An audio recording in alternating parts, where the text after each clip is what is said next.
এরপর প্রশ্ন হলো রমাদানে দোয়া কবুলের কিছু সময় সম্পর্কে বলুন। রমাদানে দোয়া কবুলের জন্য কিছু আদর্শ সময় আছে। এই সময়গুলোর মধ্যে সবচেয়ে গুরুত্বপূর্ণ সময় হলো দিনের বেলা রোজা রাখা অবস্থা। হাদিসে আসছে 3 ব্যক্তির দোয়া ফেরত দেওয়া হয় না। সালাতুন লা তুরাদ্দু দাওয়াতুহুম। এর মধ্যে এক ব্যক্তি হলো লিস-আস-সাইম হাত্তা ইফতির, রোজাদার ব্যক্তি ইফতার করার আগ পর্যন্ত সারাদিন ভর তার দোয়া কবুল হয়। আপনি চলছেন ফিরছেন উঠছেন বসছেন, হাত তোলাও জরুরি না, মনে মনে দোয়া করছেন, দোয়া কবুল হবে। আপনি বাংলায় দোয়া করছেন, মুখে উচ্চারণও করছেন না, মনে মনে আল্লাহর সাথে কথা বলছেন, চাওয়া পেশ করছেন, দোয়া কবুল হবে। এমনকি অজু নাই, তাও দোয়া কবুল হবে। অজু দোয়ার জন্য শর্ত না, যদি অজু অবস্থা করতে পারলে ভালো। এই জন্য রোজাদার রোজা অবস্থায় ইফতারের আগ পর্যন্ত দোয়া করবেন। আর একটা গুরুত্বপূর্ণ সময় হলো ভোর রাত, যেটা সারা বছরের জন্য গুরুত্বপূর্ণ, কিন্তু রমাদানে এটা সুযোগটা বেশি হয়, সারি খেতে আমরা উঠি। অতএব এই টাইমে বিশেষভাবে আল্লাহর কাছে কি করা উচিত? দোয়া করা উচিত। রমাদানে বেশিরভাগ মানুষের দোয়া হয় না ভাই। দোয়া না করলে কিসের রমজান? দোয়াটাই তো ইবাদতের মূল। অতএব রমাদানে আপনার প্রতিদিন না হইলেও 15-20 মিনিট আপনি আল্লাহর সঙ্গে একান্তে কথা বলবেন, তাহলে ইনশাআল্লাহ রমাদান শেষে মাপ পাবেন। আপনি দরখাস্তই করলেন না, জমা দিলেন না, অ্যাপ্লিকেশনই করলেন না, কিভাবে মাপের আশা করেন? মাপের আশা করলে দরখাস্ত জমা দিতে হবে না? তো দোয়াই করলেন না আপনি, কিভাবে মাপ আশা হবে? অনেক ভাইরা আছেন রমজান আসলে রোজা রাখে, ইফতার সাহারি করে, তারাবি পড়ে, এই 4 কাজ করে, বস এর নাম রোজা শেষ। দোয়া দুরুদের খোঁজ খবর নাই। আবার দোয়া আছে ওই যে রেডিমেড দোয়া, হুজুর একটু উঠান, একটু কান্দায় দেন আমাদেরকে, হুজুরের তালে তালে কান্দেন। রেডিমেড দোয়া আছে বাবা, রেডিমেড দোয়া না, নিজের দোয়া নিজে আল্লাহর কাছে পেশ করেন। হুজুরের সাথে কি দোয়া করবেন? হুজুরের হয়তো পেটে ব্যথা হয়েছে, বলবে আল্লাহ আমার পেট ভালো করে দেয়। আপনার পেটে কোনো সমস্যা নেই, আপনি বললেন আমিন। আপনার তো পেটে কিছু, আপনার তো মাথা ব্যথা, তাহলে হুজুর আপনার দোয়া করলে হবে সব সময়? আপনি তো বলবেন আল্লাহ আমার মাথা ব্যথা ভালো করে দেন, হুজুর বলবে আমার পেটে ব্যথা ভালো করে দেন। হুজুর হয়তো আরবিতে দোয়া করছে, কথার কথা আর কি, যে আল্লাহ আমার পেটে ব্যথা হচ্ছে আপনি ভালো করে দেন। আপনি জোর করে বলেন আমিন, তাহলে হুজুরের পেটে ব্যথা ভালো হলো, আপনার মাথা ব্যথার কি হবে? বুঝেন না কথা? এই জন্য দোয়াটা নিজের কাছে আল্লাহর কাছে চাওয়া চেষ্টা করতে হবে। আমরা অনেক সময় দোয়া করার কথা বললে বলি কি, বলি হুজুর কেমনে দোয়া করবো আল্লাহর কাছে? আপনারা হুজুর মানুষ কত সুন্দর করে দোয়া করেন, কত মায়ের পেঁয়াজ দোয়াতে, কত সুটটুট দেন, কত কবিতা বলেন, কত সুন্দর করে মিলাই জুলাই বলেন, আমি তো এগুলো পারি না হুজুর। আমরা মনে করি আল্লাহর কাছে মায়ের পেঁয়াজ দিয়ে বললে বোধহয় কবুল হয় না। আল্লাহর কাছে মায়ের পেঁয়াজের কোনো বাদ নাই। আল্লাহ দেখেন অন্তর অন্তর, চোখের পানি ফেলে কিছু বলতে পারে না, শুধু কায়দা দিচ্ছেন, বস আল্লাহ অন্তরের খবর জানে, কি চাইতেছেন মঞ্জুর হয়ে যাবে ইনশাআল্লাহ। আচ্ছা, আপনাদের কাউকে যদি বলা হয় যে মাননীয় প্রধানমন্ত্রীর সাথে আপনাকে সুযোগ করে দেওয়া হবে, আপনি আপনার কিছু চাওয়া পাওয়া থাকলে আপনি পেশ করতে পারেন, আপনি কি বলবেন? যে হুজুর আমি প্রধানমন্ত্রীর সামনে কেমনে যায় দাঁড়ায়, আমি চেয়ারম্যান সামনে দাঁড়াইতে কথা বলতে পারি না, আমার বুক কাঁপে, আমি পারবো না, থাক দরকার নাই, অথবা ওই হুজুরে বলেন একটু বলতে আর কি, আমি পিছনে দাঁড়ায় থাকবো। এরকম কোনো লোক আছে? দুনিয়াটা আমরা খুব ভালো বুঝি, ঠিক না? আপনারা যদি বলা হয় যে কালকে মাননীয় প্রধানমন্ত্রীর সাথে সাক্ষাৎ হবে, আপনি সেখানে গিয়ে আপনার যে কোনো চাওয়া পেশ করতে পারেন, এবং মাননীয় প্রধানমন্ত্রী ওয়াদা করেছেন চাইলে তিনি কবুল করবেন। এই সুযোগ পাওয়ার পর আপনি বলবেন যে চাচা যান আপনি চলেন, আমি তো আসলে ওইভাবে চাইতে পারি না, আপনি চাইেন, আমি পিছনে আমিন আমিন বলবো। এই সুযোগ চাচারা দিবে কেউ? নিজের বাপেরও দিবেন, ঠিক না ভাই? ঠিক। আর সেখানে রব্বুল আলামিনের কাছে চাওয়ার সুযোগ আছে, আপনি বলেন না আমার দোয়া আল্লাহ কবুল করবে না করবে, হুজুর দোয়া করুক। একটা মজার কথা বলি, ইবলিস আল্লাহর কাছে দোয়া করছে। কে দোয়া করছে? ইবলিস। আপনি কি ইবলিসের চেয়ে খারাপ? বলে হুজুর আমরা গুনাহগার মানুষ, আমাদের দোয়া কি আল্লাহ কবুল করবে? আরে ভাই, আপনি গুনাহগার বুঝলাম, আপনি কত খারাপ? ইবলিসের চেয়ে খারাপ হওয়ার সুযোগ আছে? চাইলেও তো ইবলিসের চেয়ে খারাপ হতে পারবো না।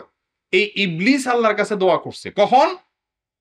আল্লাহর হুকুম লঙ্ঘন করেছে, সরাসরি বিদ্রোহ করেছে, সেজদার নির্দেশ লঙ্ঘন করেছে, আদম সেজদা করে নাই, সাথে সাথে আল্লাহর অবাধ্য হয়ে আল্লাহ রাগান্বিত তার উপরে, ওই টাইমে আল্লাহর কাছে দোয়া করে বসছে আল্লাহ আমাকে কিয়ামত হায়াত দেন, ফাংশন ইলা ইয়াউমি ওয়াসুম।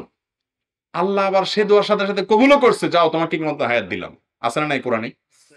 ইবলিস যদি আল্লাহর কাছে দোয়া করে দোয়া কবুল হয়, আপনার দোয়া কবুল হবে না ইনশাআল্লাহ? ইনশাআল্লাহ। অতএব রমজানে বেশি বেশি দোয়া করবো তো ইনশাআল্লাহ, চলতে ফিরতে বেশি বেশি দোয়া করবো। আল্লাহ আমাদেরকে তৌফিক দান করুন। এরপর প্রশ্ন হলো মসজিদে প্রবেশ করার সময় থাকলে 2 রাকাত সুন্নাত না পড়ে বসে গেলে গুনাহ হবে কিনা? মসজিদে প্রবেশ করার পর যদি সালাত পড়ার সুযোগ থাকে, পরিবেশ থাকে, সময় থাকে, তাহলে আপনি 2 রাকাত নামাজ পড়ে বসবেন। এই বসাটা ওয়াজিব। এই নামাজ পড়াটা তাহিয়াতুল মসজিদ যেটাকে আমরা বলি, বা দুখুল মসজিদ, একই কথা। এই দুখুল মসজিদ বা তাহিয়াতুল মসজিদ, মসজিদের সম্মানার্থে ঢোকার পরেই 2 রাকাত নামাজ পড়ে বসা, এটা কি ওয়াজিব? যেটা তরক করলে ডাইরেক্ট বসে গেলে গুনাহ হবে, নাকি এটা সুন্নাত? এটা নিয়ে ফোকাহে কেরামের মধ্যে মত পার্থক্য আছে। এ হাদিসকে বোঝার ক্ষেত্রে অ্যানালাইসিস করে গবেষণা করে এটা থেকে মাসআলা উত্তোলনের ক্ষেত্রে ফোকাহে কেরামের মত পার্থক্য আছে। ইমাম আবু হানিফা রাহিমাহুল্লাহর মত হলো আমাদের দেশে উলামায়ে কেরাম যে হানাফি মাযহাব আছে, আমাদের দেশে হানাফি মাযহাব এবং গোটা দুনিয়াতে হানাফি মাযহাব অনুযায়ী এটা ওয়াজিব না, এটা পড়লে অফুরন্ত সওয়াব হবে, অনেক ভালো কাজ, কিন্তু কেউ বসে গেলে গুনাহগার হবে না। কিন্তু নবী করিম সাল্লাল্লাহু আলাইহি সাল্লামের যে হাদিস, সেই হাদিসের দিকে তাকালে আমরা দেখতে পারি এটাকে উড়িয়ে দেওয়ার মতো আমল নয়। নবী করিম সাল্লাল্লাহু আলাইহি সাল্লাম বলেছেন, তোমাদের কেউ যখন মসজিদে প্রবেশ করবে ফালা ইয়াজলিস আও ফালা ইয়াকউদ হাত্তা ইয়ারকা রাকাতাইন, 2 রাকাত নামাজ পড়া ছাড়া, মসজিদে ঢোকার পর তাহিয়াতুল মসজিদ পড়া ছাড়া যেন সে না বসে, মসজিদে ঢুকলে নামাজ পড়েই যেন কি করে, বসে।